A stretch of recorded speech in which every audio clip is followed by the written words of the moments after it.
Hey everybody, welcome back to Prescription Bourbon. I'm DMC from Louisville, Kentucky. Today I'm doing a quick hit review of James E. Pepper Barrel Proof Straight Bourbon Whiskey.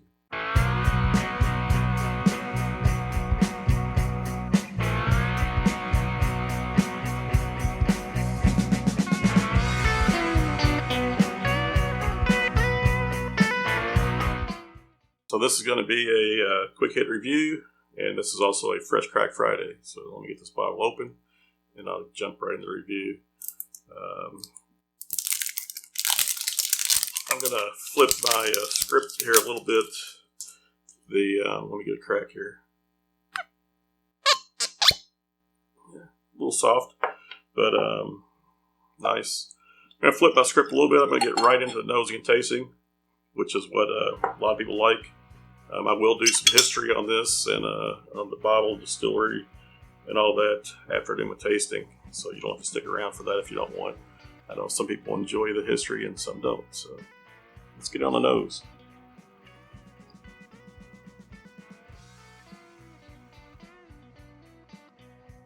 All right, so this is, as I mentioned, barrel proof.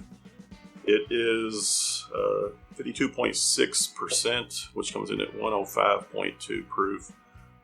This is listed as batch number 8. So these are batched products. They're not single barrels, but they are batched at barrel proof.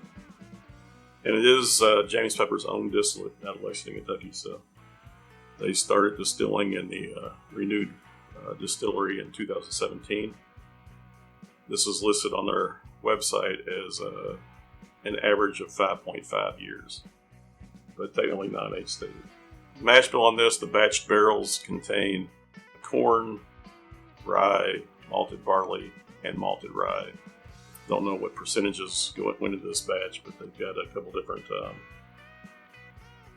mashes in their barrels. Alright, so I'm getting a note of some clean wood, if that makes any sense. Almost like a, dusted wood, so like a pledge, lemony pledge perhaps,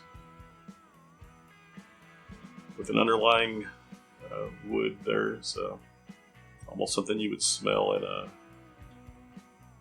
a church or a library, along those, the pews and all that sort of stuff. So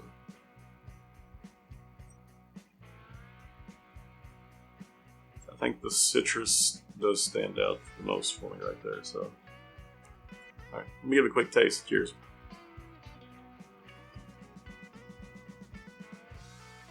As I said, this is 105.2 proof. It is non-chill filtered.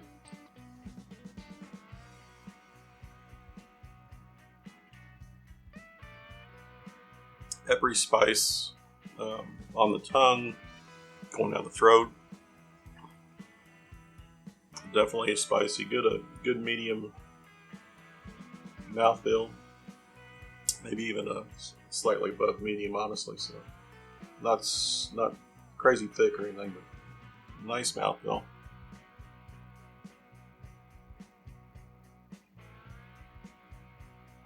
It's nice. It's got a hint of sweet up front.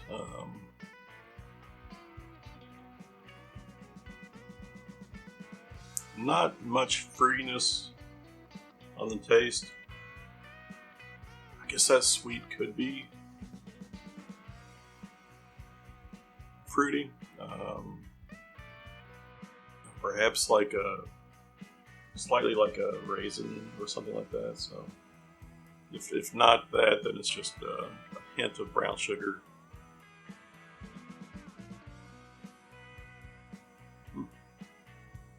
It's nice.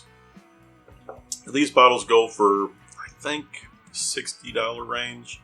I'm sure they're priced differently in some areas. I don't know what the distribution is.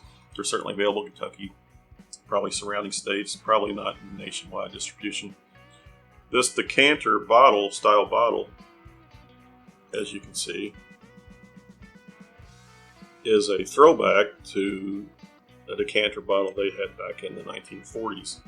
So, unfortunately, this is just, blown glass, molded glass. I'm not sure the one back in the 40s might have been more of a true lead crystal decanter or something, but not sure. So the cork is nice here. It's a nice wooden, solid wooden cork, nice and large. Matches the decor of the decanter nicely. Makes for a nice presentation. I can see this bottle, me keeping this bottle for sure. It'd be nice for for maybe something like an infinity bottle or a dump bottle or something. So it's nice. But yeah, to get into the history, this distillery is actually DSP-KY5.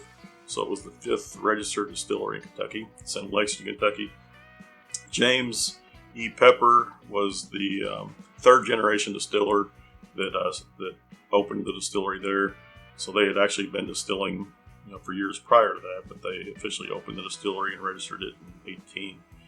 Actually, it says on the bottle here, it says established 1880. James Pepper was a flamboyant businessman.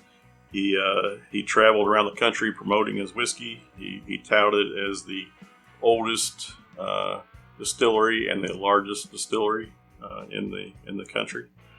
And maybe it was the largest at some point there. The distillery was originally named the Henry Clay Distillery, and then it was renamed the Old Pepper Distillery. Old Pepper bourbon was was their main product, is what James Pepper was promoting, and now it's called the James Pepper Distillery. So, but like I say, he went around the country promoting his bourbon. He was a big proponent of putting a strip seal on the bottles, even before the Bottle and Bond Act of 1897. The Bottle and Bond Act actually took that idea and ran with it, and that became the tax seal strip that was required on Bottle and Bond bourbons. So, but he was pushing that before that and putting that on his bottles as a seal of authenticity and quality. Another fun fact of James Pepper: in his travels around the country promoting his bourbon, he spent a lot of time in New York City, particularly at the Waldorf Astoria Hotel, where he rubbed elbows with all kinds of the big names in industry. Names like Astor and Rockefeller, Vanderbilt, Theodore Roosevelt. Just some cool names in history that he rubbed elbows with. And he's noted as popularizing the old-fashioned cocktail. He did not invent it. It's credited as being invented by a bartender here in Louisville at the Pendennis Club. But he took that to New York and pushed that on all these barons of industry and all that, and it caught on, and still one of the most popular cocktails to this day. So James Pepper is probably the one that really could be credited with its longevity. So it's good. This got a real nice nose. Definitely picking up some caramel now.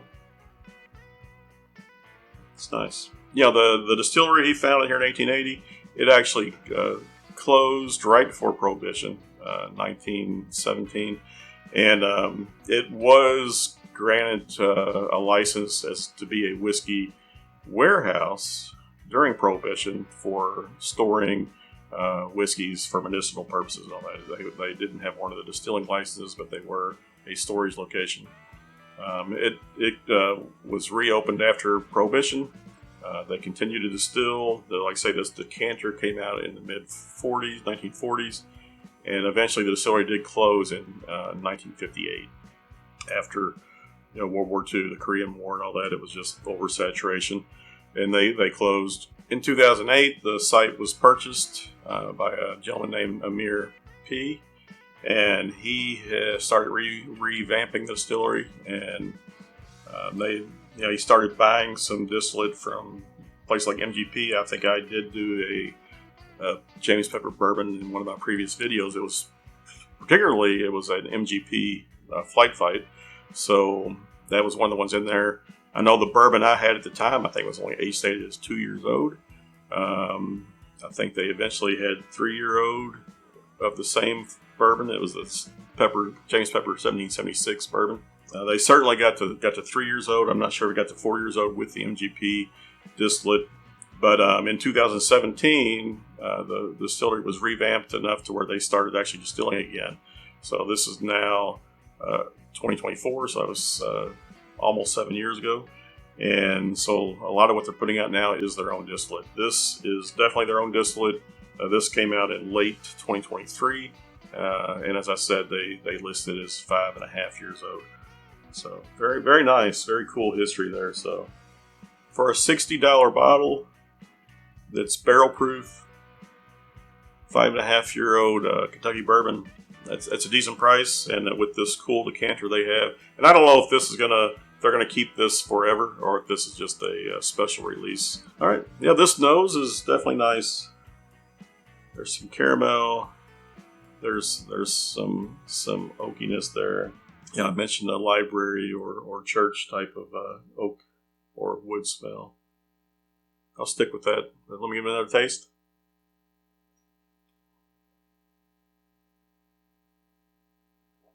It was definitely sweet that time. Mouth feels still nice. The pepper comes late, but it does have peppery spice on there. That comes late. A nice smooth sip. Very enjoyable. All right, everybody, thanks for watching. Hit that like button, hit subscribe if you haven't subscribed to the channel already.